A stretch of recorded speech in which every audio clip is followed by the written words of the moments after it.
Okay, here we go. Stand by. 3, 2, 1. The thinking atheist. It's not a person. It's a symbol. An idea. The population of atheists in this country is going through the roof. Rejecting faith. Pursuing knowledge. Challenging the sacred. If I tell the truth, it's because I tell the truth. Not because I put my hand on a book and made a wish. And working together for a more rational world. Take the risk of thinking for yourself. Much more happiness, truth, beauty, and wisdom will come to you that way. Assume nothing. Question everything. And start thinking. This is the Thinking Atheist Podcast. Hosted by Seth Andrews.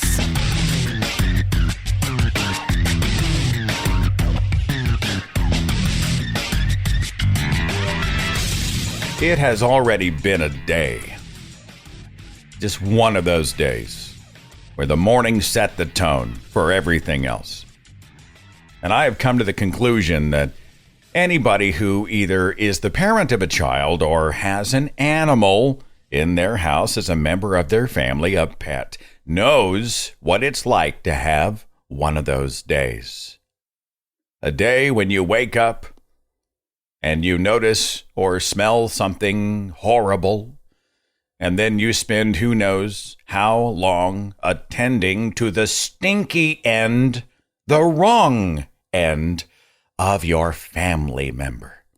You got to get out the paper towel and the spray bottle or the handy wipes or whatever. I'm trying not to give you too much detail. I don't want to put you off. I want to attract listeners, not repel them, but I know you know what I'm talking about. We got Cat about 12 years ago. His name is Cat. We spell it with a K. He's very Persian. And he has become a lot more needy and lovey in the last year. I have no idea what that's about. Used to be he would be in your zip code. If he was feeling hugely generous, he would lean up against you just a bit. You know, the generosity of the king to allow the jester in his court, in his throne room kind of a thing. But he wasn't a lap cat, and I've always had a lap cat, so it was weird. Like, why are you so standoffish? Until about a year ago. And all of a sudden, he would start to just jump up onto my chest. Anytime I laid down on the couch or sat back in the bed or whatever, he would just jump up and he would flatten out where it was warm and he would purr like nobody's business. And it was kind of zen. It was really relaxing. We would just hang out there and I'm like, oh, he's a lovey kitty now, right? And I appreciate that. And I'm so thankful that he was not lying on my chest last night. Because when I woke up, and he was sitting on the other side of the bed, he had left a very stinky residue. He is obviously not feeling well. I have a veterinary appointment scheduled for later. I don't know if he got into some bad food or it's a bug or something, but I'm really struggling here. But there is some nasty. It's nasty. And he is a Persian, so he's got this long fur. Sometimes we take him in to get it shaved back a little bit because it mats up. He's hard to brush. He panics and freaks out. So, you know, he has this long fur and it catches all of the nasty stuff that's coming out of it. And there it is on the sheets in the bed. This is how I started my day. And the smell. Oh my God. The cat's like a big, fuzzy septic tank. Ugh. Natalie's out of town. She had to rush off to Denver for a business thing. She's gone till tomorrow. So now I'm stuck with this nasty cat. And I'm supposed to get it clean by myself. Someone on the internet told me of the burrito method. I had not heard of this. But the burrito method is where you take your cat and you roll him in a towel like a burrito so that his claws are concealed and you are not going to, bleed to death, which is a problem because the last time this happened, I got scratched up pretty good. I looked like I've been mauled by a wild beast. And so I am alone this morning, 7 o'clock, grab a towel, grab the cat, I burrito the animal, and then I spend, I don't know how long, wrestling him into the sink as I try to spray him down. The cat's making that sound. He just feels like he's dying. It's just horrible. The dogs are freaking out because it's traumatizing. This isn't how they wanted to start their day either. And then I'm going around the house. I'm just cleaning. I'm cleaning all morning. There's a spot. There's a spot. There's a spot. There's no glamour in being the parent of a child or the owner of a pet. Because at some point, we have all been there. It's not cuteness and purring and cuddles and fuzz and walks and yips and barks and happiness and joy. It is, I am trying not to end up in the urgent care while my burritoed cat sounds like he is being stretched on the rack during the Inquisition. Anyway, we're going to go to the vet. I told Natalie on the phone, I said, if they're going to give him an injection, I don't even want to be in the zip code. I'm just going to get in my car. Look, I'm going to run down to a drive-through. You know what I'm saying? You have fun with that. That's what they pay you for. If there's a needle and my cat involved, I am out. I don't even want to be around for that because, oh my God, he's just going to flip. He's going to be so mad. Speaking of drive-thrus, and that's an unintended segue, but it's perfect because I wanted to tell you this story. I was thinking about it. I was telling Nat about it on the phone this morning because it was kind of amazing. It happened last night, and it's something I wanted to share. I don't know, maybe it will inspire. Since I've taken you down that other road with nasty cat ass in it, I wanted to turn things around, maybe give you a smile and a little bit of encouragement because I had a moment last night, okay? It was at a drive-through of all places. There's a little Chinese restaurant pretty close to where we live. It's been around forever. You've seen them, those little like Egg Roll Garden or China Express type places, the little boxy restaurant with a drive-through, and the menu has everything lettered. So in case you can't pronounce some of the dishes, you just go, well, give me an A1 and an R3 and a D7. And so everybody knows what you want, and you cruise through the drive-thru and they give you everything in styrofoam containers, and then you drive home to eat it. They may have a little dining room. This one does. I'm telling you, for 20 years, I've been going to this place. And for 20 years, the same woman has been running the drive-thru. Obviously, she's the owner. I'm guessing maybe she and her husband, who's the chef or the cook in the back. But 20 years ago, when I would go through that spot, the same woman in her 50s at the time, because she's got to be in her mid-70s now, still there. So I pull around to the window, and she takes my card, and she's waiting on the food to be done. I ordered a combo, sweet and sour chicken and chow mein with fried rice. $13 or whatever. And I was watching her through the window, and I noticed that she wasn't mad. She wasn't happy. She was kind of vacant.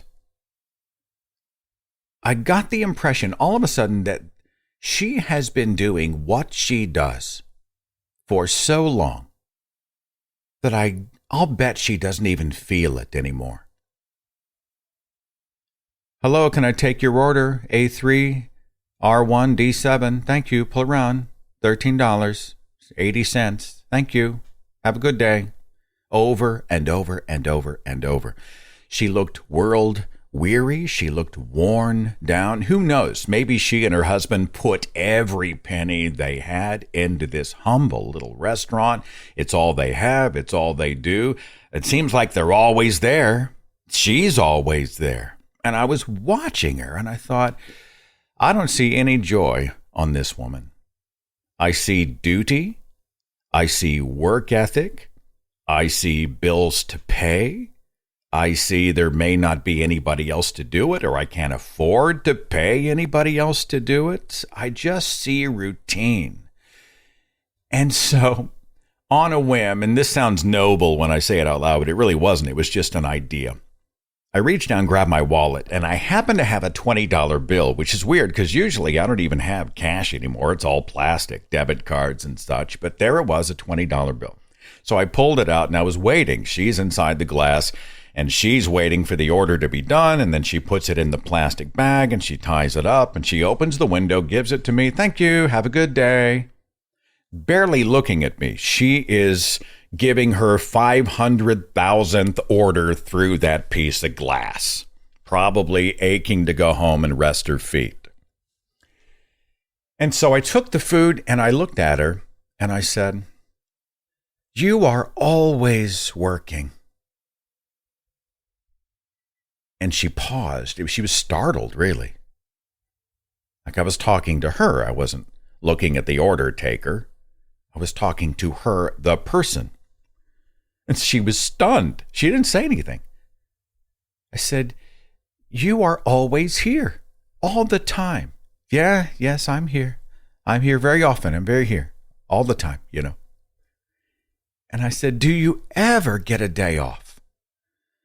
"Well, no, yeah, sometimes, you know, the English is kind of broken a little bit, but she's communicating. Yeah, you know, sometimes I get a night off, day off, you know, occasionally.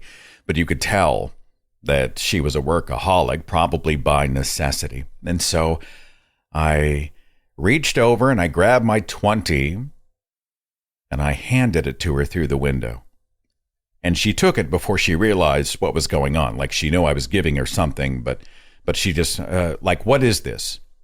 And then she realized a $20 bill. This is more than the order. She's like, no, too much. No, I said, "No, I want you to take that." "I won't take it. Too much money.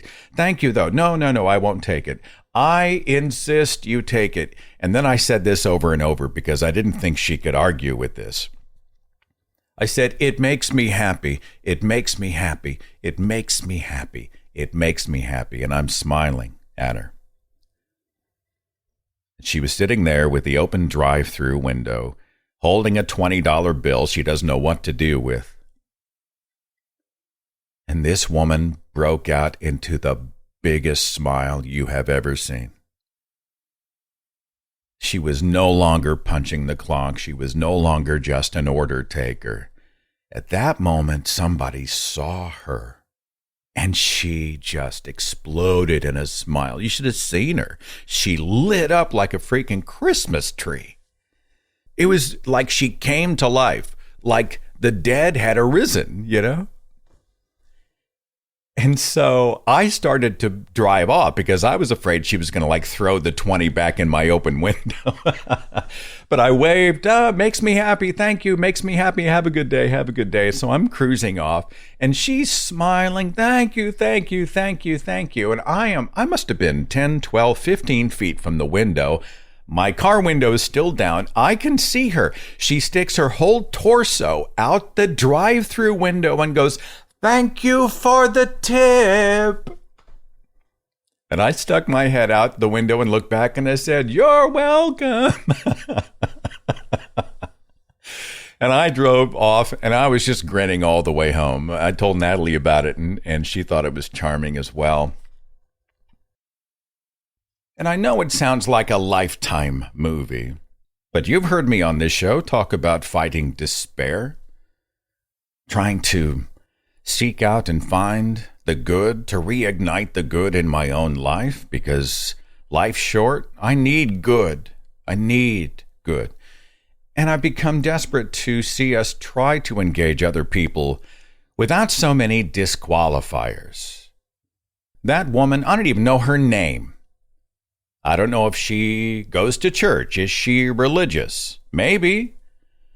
What kind of religion? I have no idea. I doubt it's Baptist. Yeah, maybe she and her husband practice a kind of Eastern religion or a Buddhist faith. Who knows?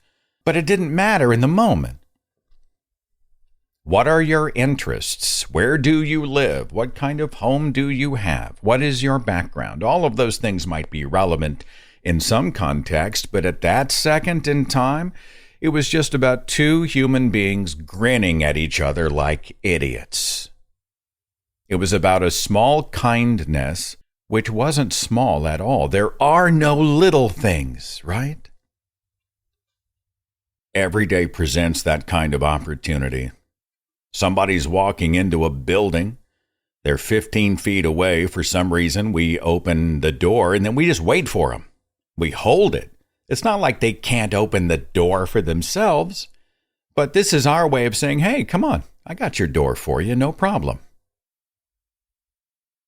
You're walking somewhere and you see 2 or 3 people who are attempting to take a selfie, but they're struggling because somebody's arm isn't long enough and they can't get all 3 faces on screen. So what do? You walk up and you go, hey, you guys want your picture?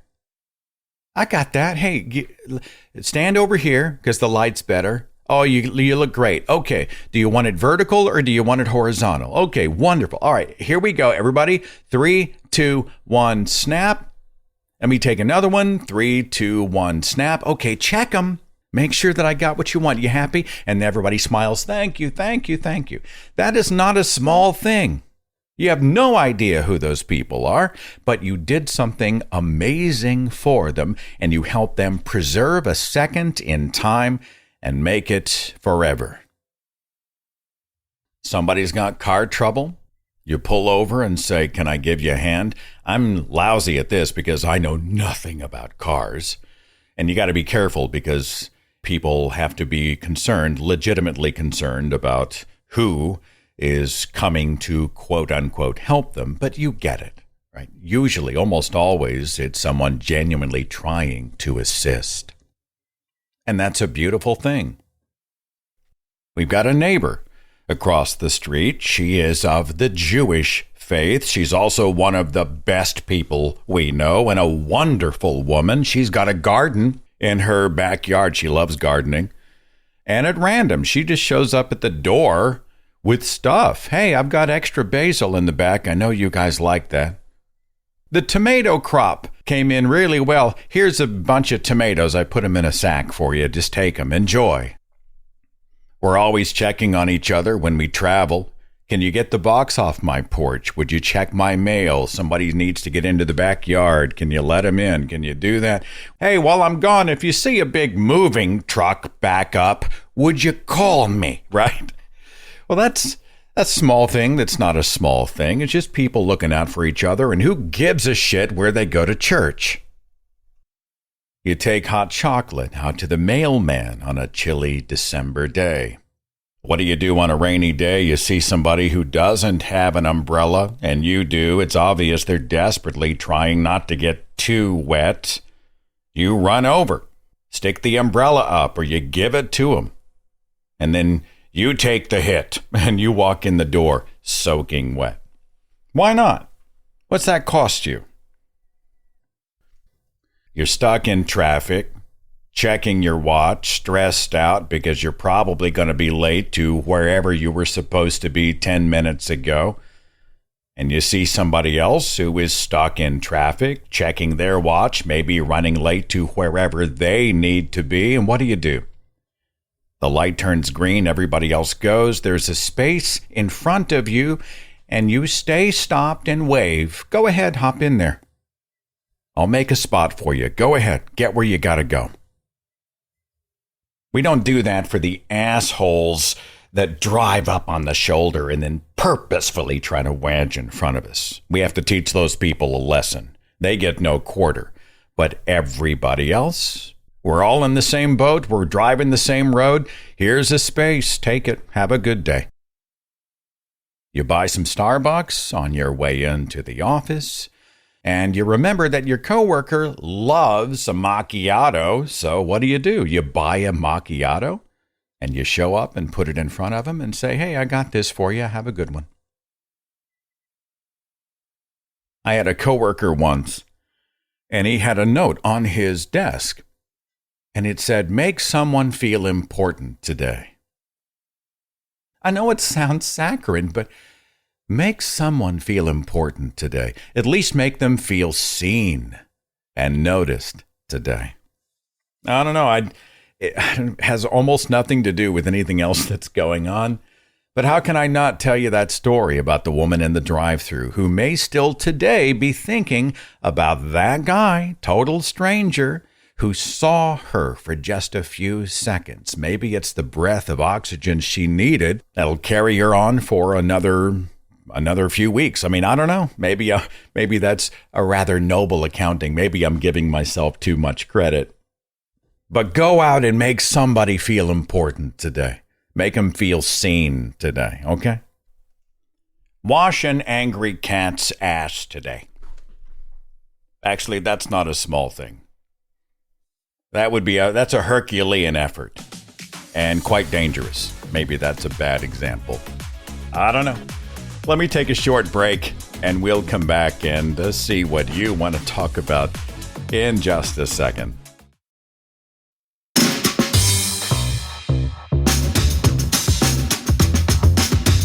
Oh my goodness, my speaking roster and the tour schedule has gotten busy. Kansas City on April the 7th, Sunday morning. Kansas City, I hope you can join us.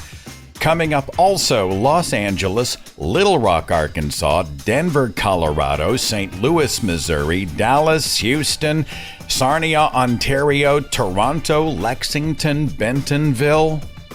And I think there may be another city or two that's being added. It's all a blur. I have to go to my own website to remember where I'm going, and you can too. SethAndrews.com/events. I would love to see you at one of these speaking events that I'm doing all around the country and north of our border. 719 Matt, thanks for calling. What's on your mind? Well, I have a conundrum that I've been thinking about, and I wanted your advice. I'm joining the Army next month. I ship out, and I'm debating what to do on Sundays, the one day I'll have off of basic training. You know, you clean the barracks. Understand normally that day, but you can go to service. You can go to service and get a break time, basically from cleaning. I'm just wondering if it's worth having time off of cleaning, or should I not worry about it and stick more truer to my principles, because it'd be the first time of me going to church in over a decade. Let's make sure I'm understanding. They will give you time off if you go to religious service to go and sit. But if you opt out of church, then you're doing what? You're cleaning toilets? Well, you have to clean the barracks, keep things clean and all that. It's something everyone has to do anyway, but just people who have a service, to go to, they have a list of options. From what I understand, I think they don't mind if you go and even just sleep in the back a little bit, as long as you're, quiet and whatnot. I just don't know if I want to break a principle by going to church. I can't tell you whether or not to go. I'm not convinced it's a betrayal of your conviction, unless your conviction is to never step in the building. If you want to use them, fine, I'll go in there, I'll sit in the back, I'll sit on my phone, I'll take a nap, I'll do whatever. I think you have every right to do that if you decide you want to. It doesn't mean that you are endorsing the religion. I think it just means you know how to work the system. But if it's a matter of conviction, that's certainly an internal conversation that only you can have with yourself. I mean, if it was a choice between hanging back, relaxing, I can tune out a preacher with the best of them. I think most of us have probably developed that skill. And it was either that or going out and, scrubbing floors and washing walls and cleaning toilets. And I felt like maybe the people who got the church option were being shown favoritism. I might work that system. I might sneak in the back and say, fine, I'll hang out and do my thing. But I would never consider it an endorsement of the religion. And then I think in my off hours, I would probably file some kind of complaints that religious services were being given preferential treatment. Why do we not have a secular option available to the non-religious? I would certainly make that protest. Only you can decide if you want to stir the waters, politically, if it's worth it to you. But that's my 2 cents. Well, I appreciate it, Seth. Thank you very much. Thanks for calling. Catch you later. Yeah. What would you do? Would you go? Would you sit in the back? You don't have to say the prayer. Don't have to close your eyes. Don't have to even listen to what's being said. You might even make it a forensic experiment, listening to all the crap that's being told or taught or not being told or taught. And you're like, that's interesting. So that's what they're doing. But there's no doubt in my mind, I would be saying, hey, wait a minute. Is there a humanist gathering? Right? Is there a secular assembly, a place for people who are not religious to go and hang out and maybe learn science and just do people stuff? Because this is a double standard if you aren't going to do something for all of us, only for the religious, likely for Christians. 253, Dan, are you with me? Yes, I sure am. Thanks for calling, Dan. Yeah, what do you want to talk about? Well, there was a passage in the Bible.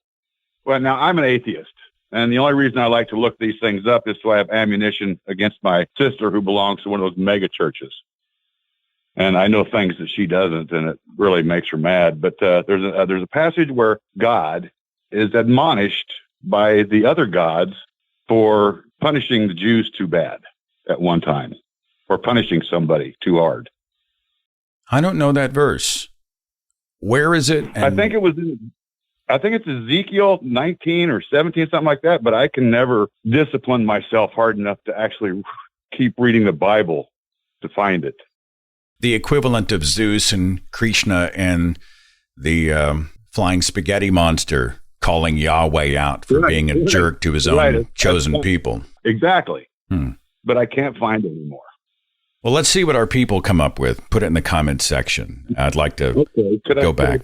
Could I tell you something else I like to do? Yeah. Whenever Mormons come to the door, I like to invite them in because actually Mormons are nice people.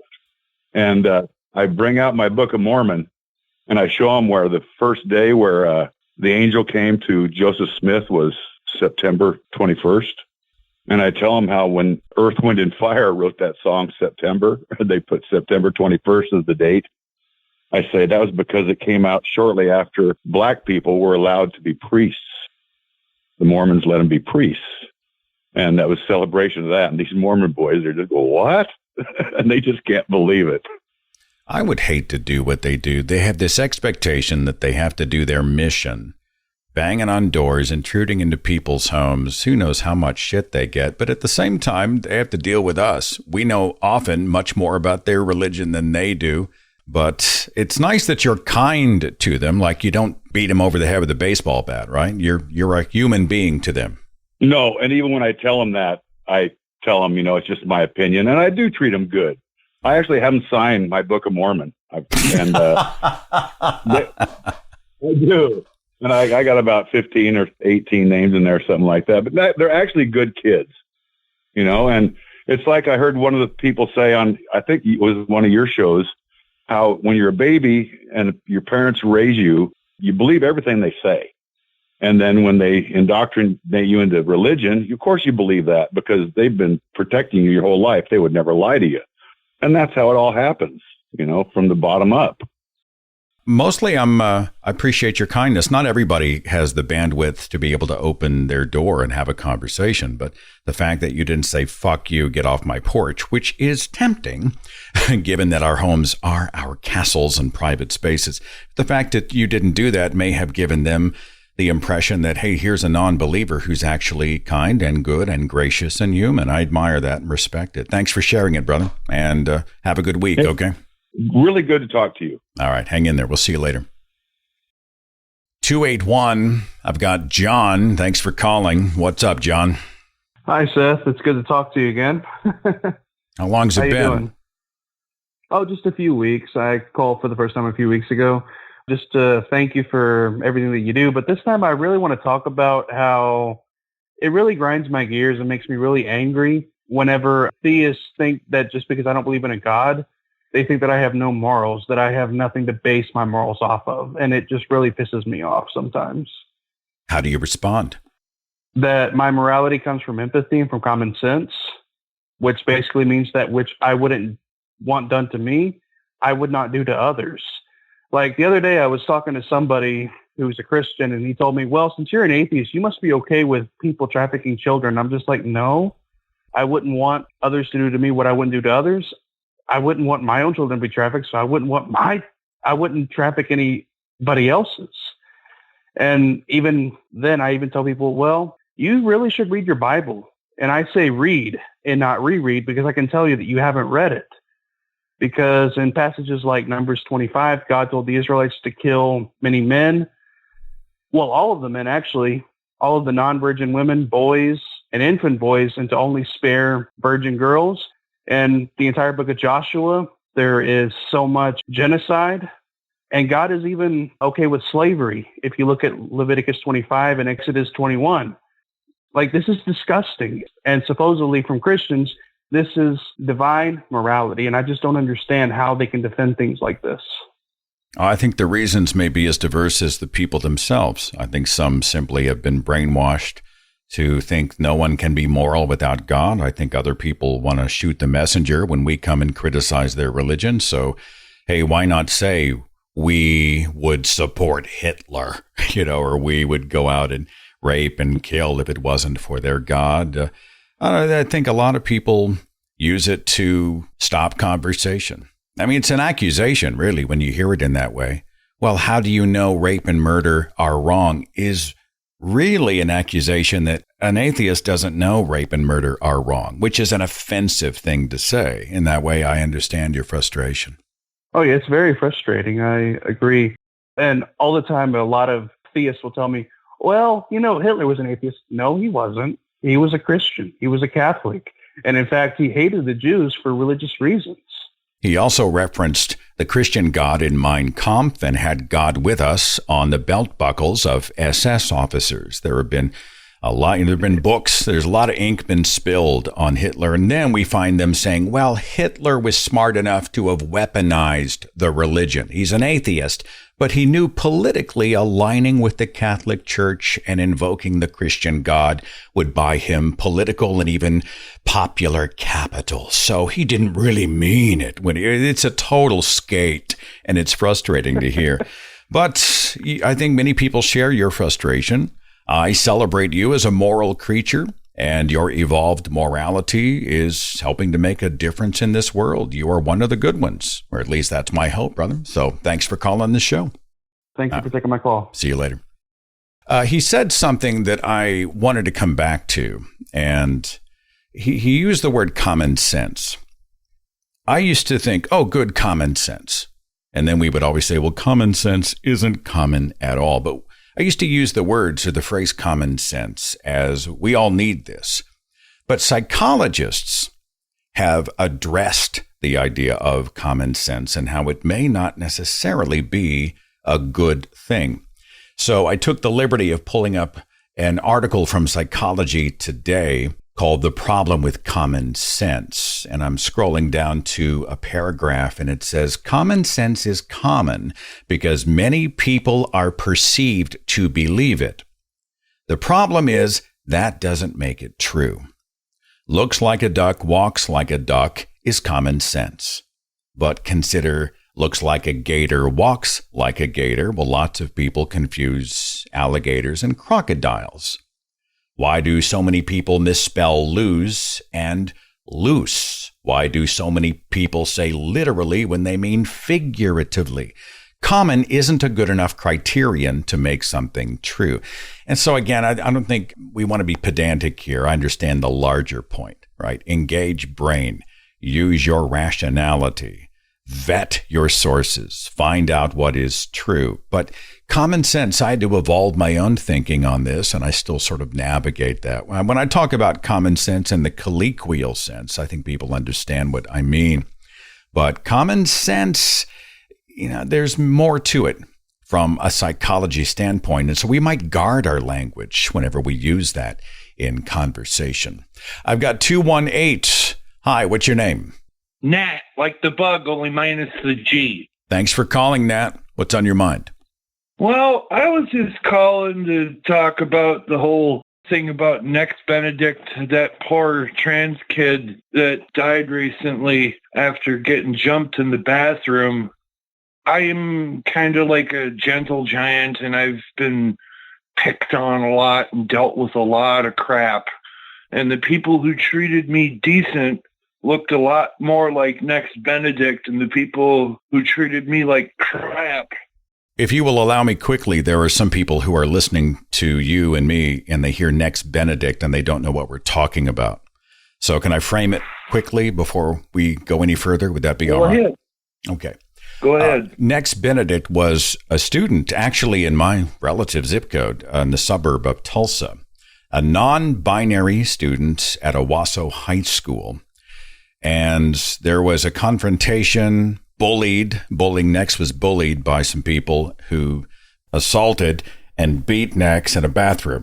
That assault resulted in cuts and bruises and ended up in the hospital. I mean, this was just hate and bigotry and smallness. And you know, it's one of those things where we've got people like our superintendent of public instruction, even our governor, and they're going off on the woke and the wokeism. And so people like Nex have been vilified in that way. So Nex goes to the hospital with these injuries and dies the next day. And everybody said, Nex was beaten to death, which was, I think, a reasonable assumption given what had happened, the assault itself.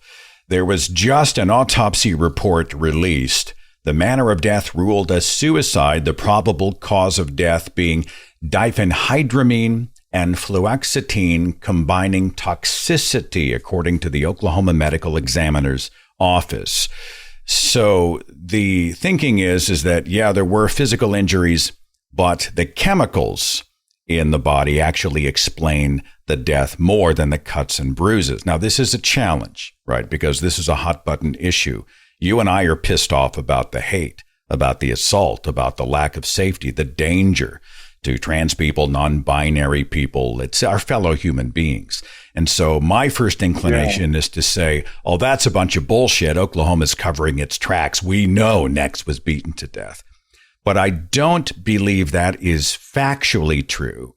And I've had to will myself past this sort of, knee jerk into screw this state because Ryan Walters makes me crazy, and understand that chemically it looks like the substances in Nex's blood were responsible for the death itself. But that then becomes a separate issue because we're still talking about the assault in the bathroom at a high school where Nex was supposed to be safe, and the lack of outrage by an entire culture of Oklahomans and Americans means that it might be less safe for the next person who goes in there. It's just so maddening. So anyway, that's the context. And you are understandably outraged. Yeah. I have quite a few friends in the trans community and the GLBT community. They have treated me with nothing but respect and kindness. And the people that I hear having the most problems with the trans community and all that tend to be the ones that have really, in my experience, have been the real douche nozzles. The ones that have treated me like shit, like I was something foul they stepped in. And the whole idea of everything that people are saying about the trans community is utter horseshit. Take the whole bathroom thing, how they were worried about dudes pretending to be trans just so they can get into a woman's restroom and do that shit. They're worried about trans people doing stuff to kids. If we want to see grooming, I've seen 2 headlines just in the month of March about pastors convicted. Youth pastors or regular pastors who were grooming kids, sexually assaulting kids. So our outrage is understandable. And mostly you and I are confronted by small people who want everybody else to look like them and sound like them and vote like them and worship like them. And I think they're tremendously insecure. I think the secure person looks around and says, wow, what a wide, wild spectrum of humanity. And we all get a chance to share the world together. I mean, that's a much more beautiful place to be. And I think, the ugly heart just doesn't get there, doesn't want to get there. And so your outrage is understandable. And the best we can do, I think, is to advocate for the next Benedicts that are still with us And I appreciate your call very much. You hang in there, okay? Yeah. See you. Bye-bye. Bye. One more short break. I'll be right back, and we'll go to the phones again next.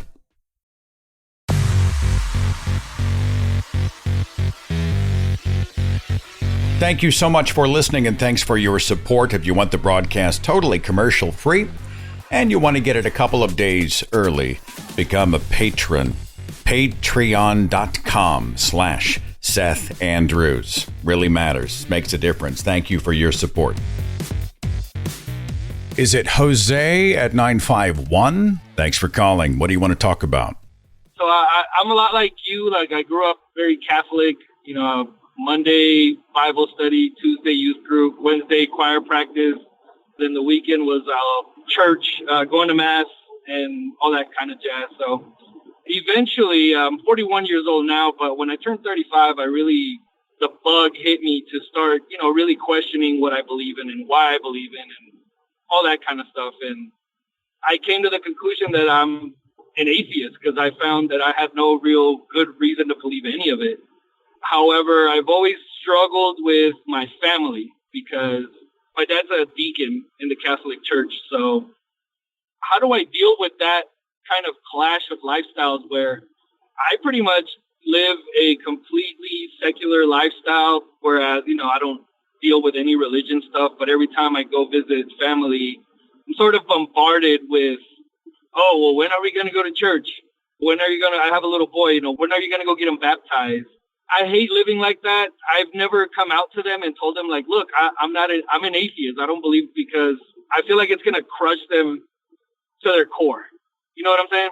I know exactly what you're saying. So they're not on to you, or maybe they suspect. We've had talks. I'm sure they suspect. My dad has always, anytime that we have those kind of conversations, he's always just like, well, look for Jesus and look in the Bible, go study, go seek him out, and then you'll get your answers. But I've never found a good answer for anything.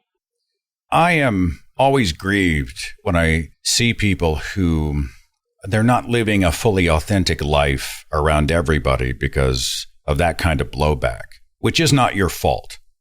It's your father's fault, even if he means it from the most sincere of ways. The fact that you are worried about whether or not he's going to melt down and cry and shout and be disappointed and it's going to just ruin your relationship. That problem is a dad problem. It is not a Jose problem. Your dad would never abide somebody telling him that he could not live authentically. He's like, I'm going to live my faith. I'm going to be this is who I am. Who's going to tell me I can't be me? Then his son is over here literally wringing his hands going, God, if I say something to dad, the shit's going to hit the fan. How much of this grief do I need? Is that what I'm hearing from you? Yeah. Oh, absolutely. My dad, I'm sure my dad could deal with it a little bit better. My mom, I feel like she's going to be the one that really, I feel like her world will collapse if she hears me say those words.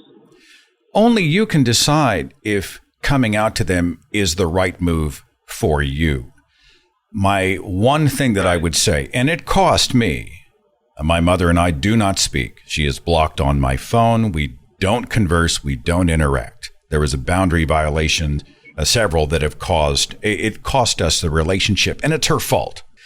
But not everybody is prepared to do that. The cost benefit for everybody, it may not be worth it. If you want to be a little more, I don't know, I hate the word silent, but if you want to play chess, not checkers, if you want to just not rock the boat because the relationship with them and the lack of conflict is worth it to you, I would not judge you for, not wearing it on your sleeve. But I am struck by the double standard. You are the one having to do all the bending, man. You're the one having to say, oh my God, I don't want to be too open about who I am, what I think, what my values are, because it'll make other people uncomfortable. That's rough. And I'm convinced that it's healthy, even if it freaks them out, even if they lose their minds. I think it's healthy for religious people to know that we are here. We are all around them. There are more of us than they may think. And we are good, moral, equal human beings. And that's my desire for you, but I can't tell you whether it's worth it at this measure. I don't know how bad it's going to get. I don't know what it's going to cost you personally. That's a very intimate, personal decision that only you can make. I just want to be able to live in harmony because I love my parents deeply. They're great people. I couldn't think of a more respectable person than my father because I know him personally. I know the kind of person he is. My mother as well, but, my mom's a little bit more old school, a little bit more judgmental. She's the kind that the pearl clutcher anytime she sees like a gay couple, shit like that. The thing about it is that, they're such great, respectable people. I want them in my life because they are great people, not just because they're my parents, but they're great people as a whole.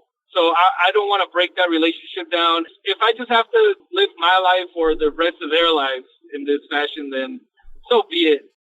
Jose? It kind of pains me yes. Jose, if you tell them you are not a Christian or a Catholic or you don't believe in God and the relationship breaks down, you didn't break it. Okay? That's all I'm trying to say. If they lose their mind, if they start to put up walls, if your mom starts to clutch those pearls when it comes to you, she starts to treat you like the other people she's discriminating against. She may be good in all these other areas, but we have to face the fact that she's being bigoted against human beings, a marginalized group of good people who deserve better. Right. If your relationship breaks down, you didn't break it. Your mother and potentially your father broke it because they cannot or will not exist in a circumstance of equality, respect, even respectful disagreement. There will be shouts and tears and emotional blackmail and consequences and conflict, and all of that shit's going to be their fault. And so go at your own speed, but it's my hope for you, brother, that at some point you give yourself the same latitude that they give themselves every single day. Personally, though, I'm encouraged by you to bust out of the Catholic faith, to make that journey, right? To check things out, to kick the tires, to do what you have done and honestly and get where you are is huge. I am just tremendously inspired by you. And I want you to know that, Jose. I appreciate that, brother. Just one last thing. When I was a kid, I went to a Catholic retreat with my dad. And we had this experience of a perceived demonic possession. And I say perceived because I couldn't tell you exactly what happened, but I saw what happened. You know what I'm saying? Mm-hmm. So now my dad has this guilt trip on me where anytime we have these conversations, and I told him pretty much that I'm deviating from religion almost completely, he takes it as this demon that attacked him 20 years ago is coming back, being manifested through me to get back at him. You know what I'm saying? You're carrying a demon? Wait, hang on. Yeah. There's a revenge demon backpacking on you to get back at your dad. Yes. That's a guilt trip that he's been throwing at me. And he's been telling my wife this. I've been away from home. I'm actually on my drive back from Chicago to California on my way home. And my wife spoke with my dad just, I think, yesterday or the day before. And she was telling me how he brought this up to my wife. I'm sitting on the edge of my chair and my hands are vibrating right now because I mean, I could tell you the entire story if you had the time, but I'm sure you got other people that you want to speak to. I'm just saying, your dad is giving him permission then to talk to your wife about how you're possessed with a demon or you have the devil whispering in your ear and that's why you're such a screw up? I mean, that's his reasoning for the conversations that we've had where I've pretty much presented to him that I am no longer following religion, period. I didn't say I was an atheist. Like you said, I am not following religion. I got you. Here's the last thing I will leave you with. Your journey is about you. And the mistake we often make is we try to convince other people. If only I explain what's been going on in my life a certain way, if there's a certain series of words, if I string them together in this way, or if I just show them this, they'll get it and they'll understand and they'll sort of be inside my skull and know, even if they disagree, right? At least they'll feel it. And that's a mistake because that makes, never that easy. At some point, you are then making your journey about other people. So your journey, the steps you take, the words you say, your values or how you act out your values, you are waiting for a ping back from a third party, your mother, your father, religious friends, the church itself, etc. I think your journey is about you. In my life, I have come to the point where anybody around me can come up with any shit story they want. Oh, Seth's got demons. I've heard that one. Seth's going through midlife. I've heard that one. Seth just wants attention. I've heard that one. Seth has cashed in and somehow he's becoming a squillionaire as an atheist. I haven't seen that one, and I give that as much power as it deserves. None, because my journey's about me. I don't let it derail me. I live my life on my terms, and I will engage when they step over the boundary of my life and start to inject that stuff. Then it's on. But until then, people are going to say what they're going to say, including your dad. If he wants to hold the demons, it's a defense mechanism. It's a whole lot easier for him to use that cookie cutter than to say, maybe the whole of the faith that I have been practicing and preaching on the order of decades is total crap. I understand how demons would be a much more attractive option for him. So, but your journey's about you, Jose. Sort of a cop-out, right? It's a total cop-out. It's proof that religions have evolved so many mechanisms to defend against skeptics, critics, people with doubts. If you want a great proof of evolution, just look at Christianity, Catholicism, Islam, etc. They have all of these evolved defense mechanisms in place. And you can see them do that, know what it is, but don't let it interrupt your day, man. Your journey is about you. Okay, Jose? Thank you. You drive safe out there, okay? Brother. We'll see you. I will. You know, it's always flattering and humbling when somebody calls and they say, Seth, I'm going through something. What do you think? What should I do? And I feel this tremendous responsibility, like, why are you asking me? I guess I've got some equity. I do a lot of this. I've been through it. I've been on the front lines of activism for 15 years. In that sense, maybe I'm not a total imposter, but I'm not a professional. And I don't have the answer that everybody wants. Hell, I want it. Hey, how can I get someone to? And that's usually the first sign that we're about to get into trouble. How do I get this person to understand, to act, to not act, to react, to be? How do I get them? That's a problem, because we have now taken the responsibility for the life, the attitudes, the opinions, and decisions of somebody outside of us. And whenever they do something that is stupid or gross or bigoted or deluded or just factually wrong, we can't convince them otherwise. We failed. I failed. I am not succeeding. I have not had success.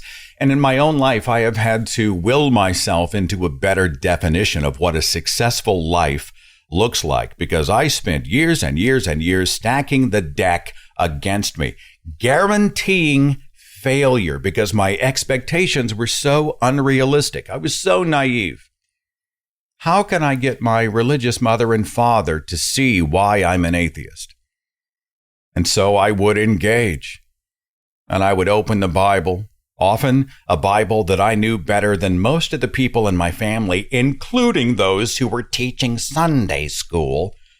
And I would say, this is a problem, and that doesn't work, and this is untrue, and this is contradictory, and this is just outright offensive. And so I've got legitimate reasons for walking away, and you need to understand that. And I would recommend that you consider doing the same. There is a better way. And in my naive mind, I somehow hoped that they would either agree with me and say, wow, thanks for bringing this to our attention. And they would join me in this exit from mythology and dogmatism. Or at the very least, they would have a three-dimensional understanding for their apostate child. That did not happen. And I felt like I failed. I am not successful in this way. Well, I was never going to be successful. Not like that. How can I make them is no longer part of my equation for success. Am I being true to me despite the consequences? Yes. In that way, I'm a success. Have I found a life that is more fulfilling and wonderful for me? Yes. Have I discovered something that's a better fit for me? Yes. Have I learned more about the world, even later in life, late to the party, but still there and soaking up as much science and information? Have I been honest with myself, even when it hurts? Yes. That I set my jaw and push through the fears of burning in hell forever to find out if a hell even made sense? Yes. Despite the consequences or potential consequences, did I give myself permission to examine religious dogmatism, the Bible, the history of the Bible, the sourcing or lack of sourcing of the Bible, the contradictory and offensive scriptures, the debunked mythologies of the Bible, that I continue to push through and make that journey even when everybody else around me told me not to? Yes. Have I come to an understanding of the tremendous importance of self-care and self-respect? How do we live our lives without self-respect? Why do we continue to throw ourselves under the steamroller of other people and then let them blame us when we get hurt? Why do we tell that person over there, you can't tell me what to do, but change the rules for somebody who might be a sibling? My brother said, my sister said, my daughter, my son, my mother, my father, my uncle. Oh, well, it's different with them, their family. Why is it different? Reframing that, understanding that the rules of self-care and the boundaries of self-respect apply even to those on our family tree. Understanding that, was I successful? I think so. I think that is a victory. I don't think success always has to feel good. Success won't always include everyone. Success sometimes includes conflict or refusing to engage in conflict. Success so often is not this Hollywood ending that everybody dreams about, and I understand why. We want to all be on the same team, pursuing the same thing for the right reason, and at the end, everybody's a winner, everybody gets a trophy. But if we put that expectation in place, we are destined to be disappointed, even devastated. And then often we blame ourselves because I failed. But if you make your journey more about being true to yourself, that's the starting point. And you say, I am being a success in that.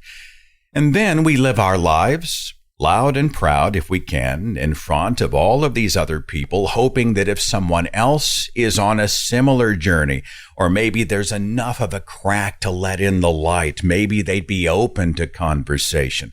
Our example, our authenticity, our life might impact their perception, but the change still happens internally in their minds. We provide the opportunity. They must take responsibility. Why? Because their journey belongs to them. Not a life without challenge, disagreement, or even conflict, but self-care, self-respect, and authenticity. And even when the shit hits the fan, if you've gotten at least close to that point, I think you may have a successful life. Even when everybody else around you seems to be spinning into oblivion, realizing that that's their problem, and you can decide how much of their problem you let into your home, that's success. Not a utopian Hollywood success, but a real world, sometimes messy, but still valid success. So embrace that.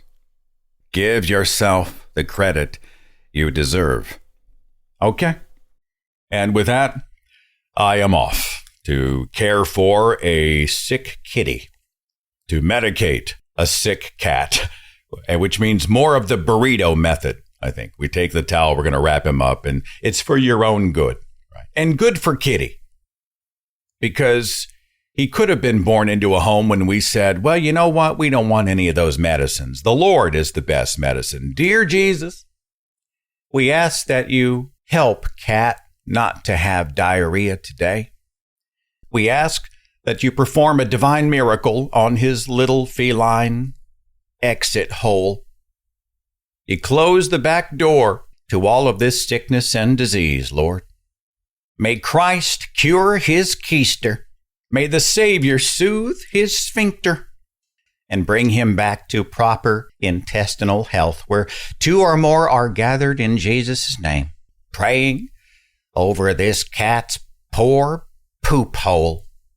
Their request shall be done. We ask this in Jesus' name. We could be doing that, but no. We are a science-based household, and so, Cat, prepare yourself. It's time to take your meds. And I'm off to do that very thing. Love you much. Be safe and well. See you next week. Follow The Thinking Atheist on Facebook and Twitter for a complete archive of podcasts and videos, products like mugs and t-shirts featuring the Thinking Atheist logo, links to atheist pages and resources, and details on upcoming free thought events and conventions. Log on to our website, thethinkingatheist.com.